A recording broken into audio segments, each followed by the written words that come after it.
Hey everybody, welcome to another episode of Hillbilly Hobby.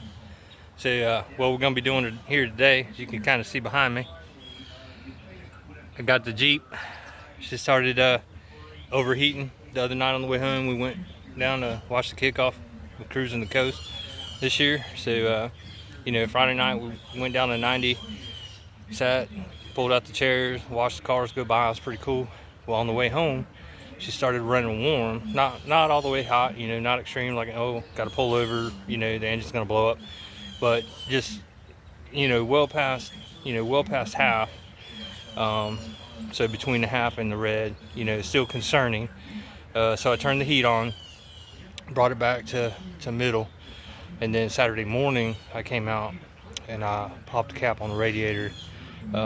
Needed a little coolant. Added some coolant. I started her up.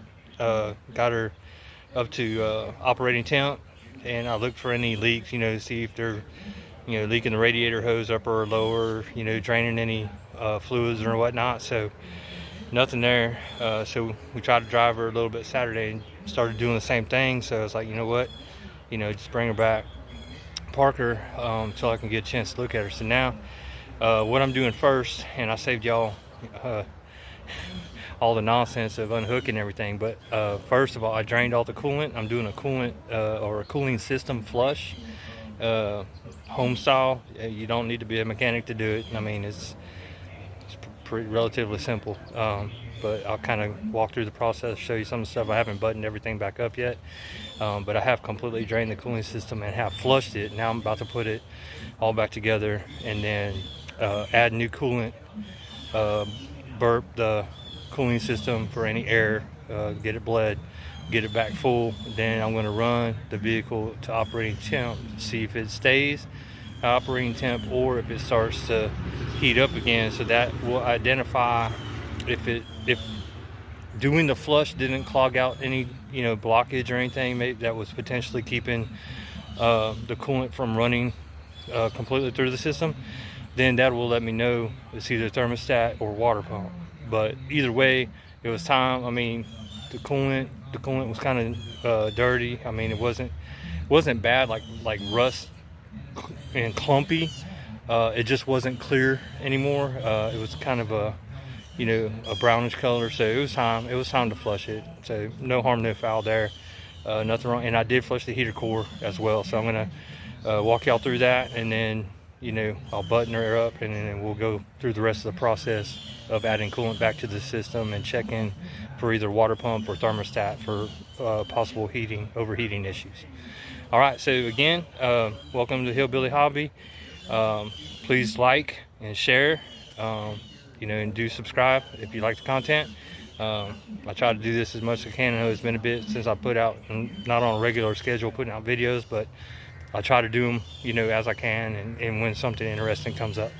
So I'll see y'all back here in a second. We'll cover what I've already done. All right, later. Okay, so welcome back. So we're at the Jeep.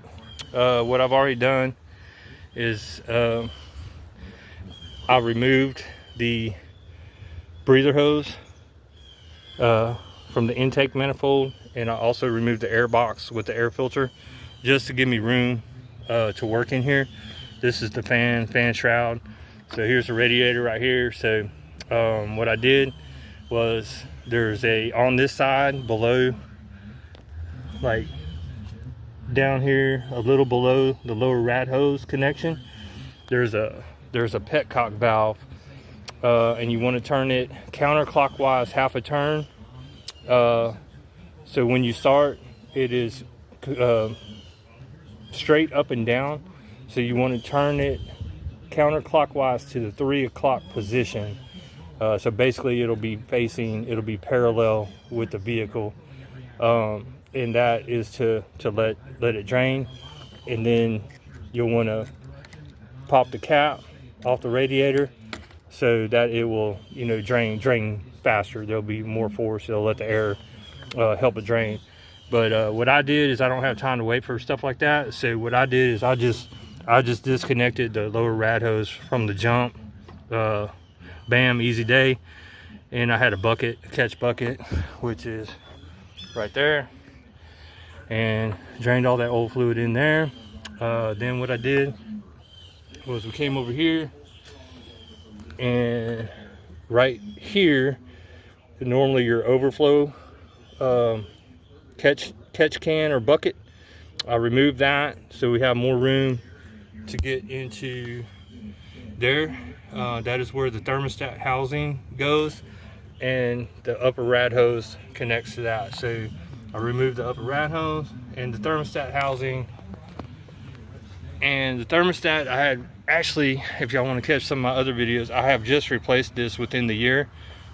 So new thermostat and new housing. So that should not be the issue. But again, you never know. I mean, the way stuff is made nowadays, everything's made to be replaceable and not to last for you. So oh, I got some residual stuff right there. Let me scrape that off. That's just where the water was sitting. I don't want to remove that gasket. All right, so so we did that and took the upper rad hose off, and then removed the thermostat and the thermostat housing. And then what I did was I took my water hose and I sprayed up in there until clear water was coming out the lower rad hose, and got all the antifreeze out of there. And I let it go for a little bit while it was clear. So then come over here, and if you see these two aluminum pipes that go into the back of the firewall, these are your heater coil or heater core hoses. So one connected there, this one connected down there, and then the upper one connected right here, basically right under your alternator. So I've seen some videos with a different engine type that the secondary, this line actually runs and goes down behind your power steering pump. But this particular engine, this is a 3.6 VVT. So this is different. I'm not sure what engine they were showing, but that particular engine, like I said, this secondary coil came down and clamped in behind the power steering pump. This 3.6 does not. These two hoses come out and you can trace them, and you have your upper heater core hose up here, and then you have your lower one down there. Like I said, you can trace them out just to make sure you got the right ones. So then what I did was I just took this hose, I put the end of my hose to it and sprayed it out until clean, clear water was coming out of this hose down here. So and then I let it, you know, run for a little bit longer just to ensure that I got it completely flush. So now where we're at is where I've already closed the radiator petcock valve, so I can add more coolant, new coolant in here. And then I'm also going to connect that bottom rad hose first before I do that. And I'm also going to put the thermostat back in the upper rad hose, and then I'll put the overflow canister back in, hook that up with the hose. The overflow hose comes right here where the thermostat cap goes, and I'll button all that back up, and then we'll put new fluid in it. I already got the pre-diluted 50/50, so I don't have to worry about mixing the concentrate with distilled water, even though I did get 3 gallons of distilled water just in case. But one of the, I won't say, because I can't, you know, can't claim favoritism because I shop at all of them, but a particular auto parts place had a good deal on the 50/50 pre-diluted antifreeze already for a really good price. So I got 2 gallons of the 50/50 already made. So that way you stay consistent. You don't want to mix different coolants, so like you don't want to have, you know, a Prestone concentrate and then a Peak 50/50. Do not do that. Just stay with whichever one you go with. Stay with that completely. Do not mix your coolants. That's just FYI. So anyway, so I'm gonna pause it and then get this stuff buttoned up, and then I'll bring it back, and we'll keep going from there. All right, y'all, see you in a minute. All right, everybody, so got everything buttoned up, got the air filter, air box back in, got the breather hose connected back to the throttle body. Got the lower and upper rad hose connected. Got the thermostat housing button back up, tightened down real good. I got the overflow catch bucket back in place, and I've also clamped back the heater core hoses. So, and now I have, as you can see, I have filled the radiator up for now with 50-50 already diluted. And now what we're going to do is we're going to bleed the cooling system. So I'm going to show you how to do that. All right, everybody. So we're about to bleed the system. So I got this kit because I wanted to try it. You don't have to use this, but I think it's going to be helpful. I did fill the radiator up to where it was full and just filled a little bit into where the cap goes before it will drain to the overflow. So I know the radiator's full. But what this does is, you see I got some coolant in it. So while the system is bleeding and air bubbles will come up, it will replace the displaced coolant with coolant, if that makes sense. So no, the air will come out of the system, but as the air comes out of the system, that air was taking the space of where coolant should have been. So this will let the coolant go back to fill in where the air bubbles were, and you'll see this maybe come down a little bit or whatnot. So all this does is help you, because you could not have this and you could just sit here with the cap off the radiator, let it heat up to temp and just wait for the air bubbles to come out. But you'll see the depletion, you'll see the decrease of the coolant, and so you'll have to add some back in. Well, this just saves you a step. You just it's got an adapter with a gasket, so this actually fits tight like it was a radiator cap on it. So this is not loose, this actually fits like your radiator cap. This adapter has a gasket in there, and then this nozzle with the funnel fits into there. And like I said, as you're letting the vehicle run and it comes up to temp, as it starts getting air bubbles out, it lets more coolant go back in. So I think it's pretty cool. We'll see how it works. But like I said, you don't have to have it. It's cool. Whenever you get an opportunity to get a new tool or toy, why not take it? So I took that opportunity. And then the other cool thing is, like, when you're done with this, it has this little stick that you can put down in there and close off whatever remaining coolant is in here so you don't spill it anywhere. And then you could pour it back into the coolant container, and you don't have to worry about it spilling or getting on the driveway or whatnot. So all right, so what we're going to do next, we're going to start the vehicle and we're going to turn on the heater all the way up.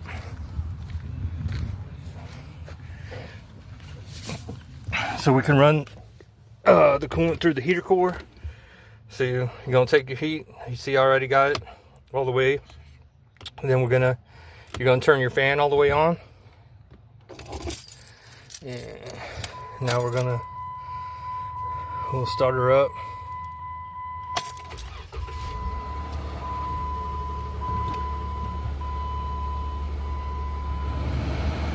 Okay, got the heater on.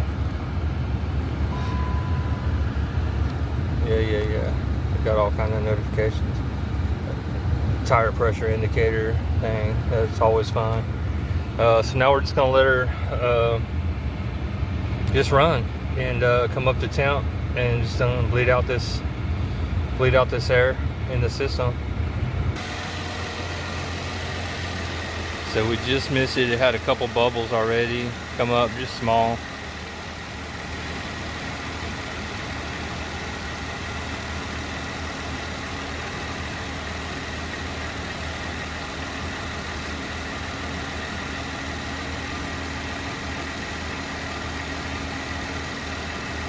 There we go. I know if y'all got insomnia, you can watch my videos, right? Go to sleep. But we did got her pretty cool. Got her kind of ready for Halloween. You know, got her decked out, got her dressed up. The halo's on orange. Got a skeleton riding passenger inside, so we can run the HOV lanes. You know, because it's hard to tell through the tent if it's a real person or not. So it's this lifestyle skeleton is pretty cool. We got him doing the Jeep wave. And that's my wife. My wife loves she loves her Jeep, so this is hers. So we're just getting her. Like I said, the strangest thing. I mean, it's been running fine. We found new issues. But some of the other videos I've done, y'all seen. You know, a lot of the more recent ones were aftermarket stuff. You know, like the body lights and stuff like that. Now I did have to replace the after we did an off-roading adventure day. We kind of scraped, we high centered and scraped the dust cover off the rear drive shaft, so I replaced that and stuff. That was, you know, that was easy enough. Just simple stuff. I mean, it really hasn't been like, it hasn't been like much maintenance. It's been more fun stuff, like I said, aftermarket stuff. A lot of my videos are on the Jeep. So like I said, we're just gonna sit here and we're just gonna let it roll. Had a few air bubbles come up. You'll probably get more once it gets up to temp and it starts circulating better. Or once the thermostat, that's the big thing. Once the thermostat opens up, when she gets hot enough, there we go. So you'll see now that should start circulating once the thermostat opens up. I'm gonna go in and check on where the temp gauge is at. So she's almost at operating temp now. So we should start seeing some more flow. Hopefully that, like I said, the thermostat should open up, and this will tell me, like if it doesn't open up, if more air bubbles come through and some of that coolant start draining out of that funnel, that'll let me know that the thermostat's not opening.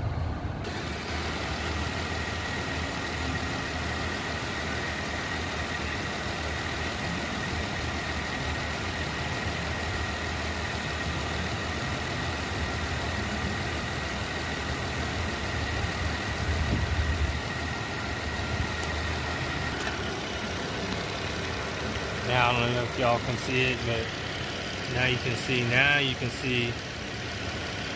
that it's coming up. I didn't want to do that. Yeah, so we're flowing a little bit. That's interesting. Not sure on that. Hold on a second.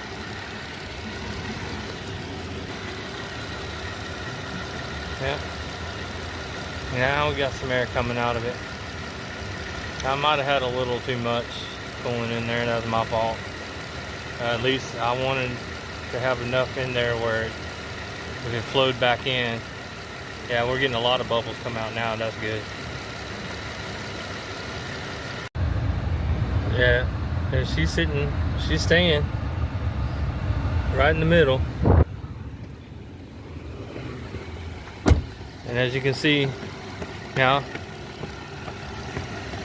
the bubbles, now the air is starting to come out and the coolant's going down and replacing the bubbles. So it's working. Oh.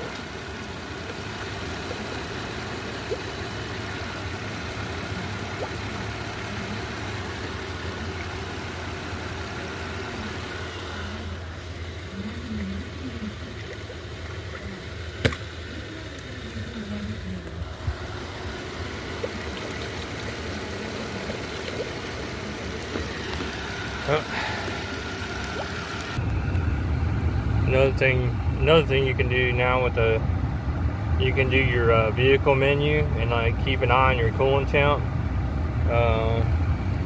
So it went from, this thing keeps getting out of focus, sorry y'all. Oh, there it goes. So it was around 214 for a second there, and now it's back down to 208. I don't know why it just doesn't want to focus, but now it's down at around 208. So I mean, and anywhere in between that, you don't want it to go, typically you don't want it, for a Jeep, you don't want it to go over 230. So now it's back up to 210. So I mean, it'll fluctuate, and let's see, you know, I want to say 230 is like right there. You want it to maintain around 230 or below is fine. So it was 208, now it's 210. And then we'll see, you know, the fans kick on and all that. So far so good. Maintaining right in the middle of temp, and it's been running a good probably 10 minutes. All right, y'all, sorry about that, had to turn it off for a second. So yeah, so now all that you saw that big old, looked like a volcano, so that was the thermostat opening up. Everything's circulating good. I went ahead and added some more fluid in there because I didn't want more air to get into the system. So I already took that funnel thing off. We're going to this is not under that much pressure right now. I have turned the vehicle off, so I am going to take this off. There we go. Like I said, there's that adapter, this little plastic piece, and it's still full. So now I'm going to put the actual cap back on. And so I'm going to let it cool back down, and I may wait and just let it cool overnight to all the way cold, and then do a test drive tomorrow just to make sure that it's not still overheating. So for right now, like, basically I left it running long enough to get up to temp to open the thermostat to make sure the thermostat was opening up. That's, like I said, looked like a volcano going off. That was the thermostat opening up, everything flowing through, all the air bubbles coming back out, big air pockets. So got that resolved. So now we've got the coolant system good. So I'll drive it tomorrow, let it cool down overnight, drive her tomorrow, test drive, and then that's what we'll determine, you know, after a test drive, like if some coolant has gone again, and there's no reasoning for it, or, you know, it's not. I've been looking as I've been putting it in and doing the flush and everything today. I have not seen that it's leaking anywhere from either upper or lower radiator hose or core hoses, heater core hoses. Again, so my two concerns now, you know, for overheating, well, it was either it had enough coolant, had evaporated out of the reservoir, the overflow reservoir, that it didn't, you know, have enough coolant in it, because I did have to add some coolant the other day, Saturday morning. So that could have been while it was, you know, like I said, it didn't go all the way to red, like, you know, panic, stop now.